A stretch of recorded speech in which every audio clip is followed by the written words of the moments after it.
भारत माँ के ऐसे वीर सपूत जिन्होंने अपने प्राणों की आहुति देकर इतिहास रच दिया। नाम था मेजर शैतान सिंह।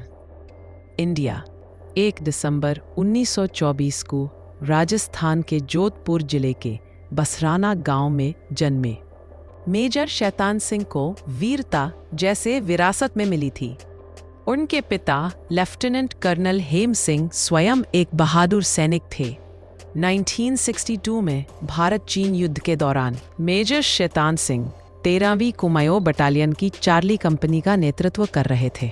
बर्फीली ठंड, बर्फबारी और सीमित संसाधनों के बीच भी उन्होंने 116 भारतीय वीरों के साथ चीन की विशाल सेना को रोक खड़ा किया।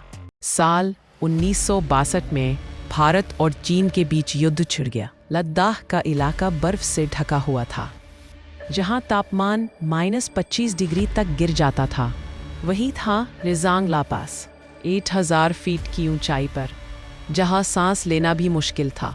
यहाँ तैनात थी 13वीं कुमाऊं रेजिमेंट की चार्ली सी कंपनी, सिर्फ 120 वीर सैनिकों के साथ, और इनका नेतृत्व कर रहे थे मेजर शैतान सिंह। सिपाहियों, हम यहाँ सिर्फ ड्यूटी नहीं कर रहे, हम भारत माँ की मर्यादा की रक्षा करने आए हैं। एक रात जब चारों तरफ सन्नाटा था, अचानक पहाड़ों की ओट से जलते हुए अंगारे दिखे।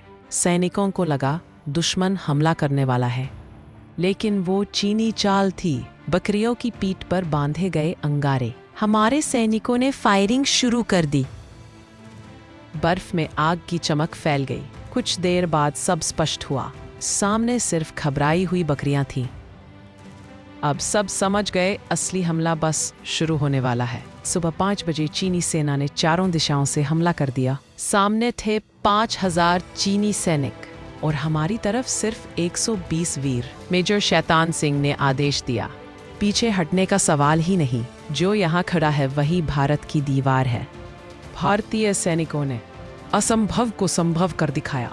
तोपखाने की मदद न होने के बावजूद उन्होंने साहस और जज्बे से दुश्मनों को रोक दिया, लेकिन धीरे धीरे गोला बारूद कम होने लगा। लड़ाई के दौरान मेजर शैतान सिंह दुश्मनों की गोलीबारी में फंस गए।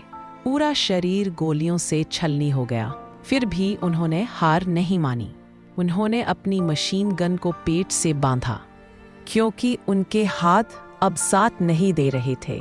उन्होंने अपने पैरों की उंगली से ट्रिगर दबाया और आखिरी सांस तक गोलियां चलाते रहे। उनके चेहरे पर दर्द नहीं, बल्कि एक मुस्कान थी। मैंने अपना वादा निभा दिया। रेजांगला की घाटी कई दिनों तक बर्फ से ढकी रही। रोड न होने और बर्फबारी के कारण भारतीय सेना वहां पहुंची। जब वीरों के शव मिले तो हर जवान उसी स्थिति में मिला जिसमें वह लड़ाई के दौरान था। किसी के हाथ में राइफल, किसी की उंगलियां ट्रिगर पर जमी थी। उस युद्ध में मेजर शैतान सिंह सहित 114 जवान शहीद हुए। उनकी याद में आज भी रेजांगला टॉप पर हर वर्ष 114 दीप जलाए जाते हैं, जो अमर बलिदान की गवाही देते हैं। रेजांगला आज भी उन वीरों की कहानी कहता है। हर बर्फ की चादर, हर हवा का झोंका उनकी कुर्बानी की गूंज दोहराता है। वे मरे नहीं, वे बस मिट्टी बनकर सीमा की दीवार बन गए।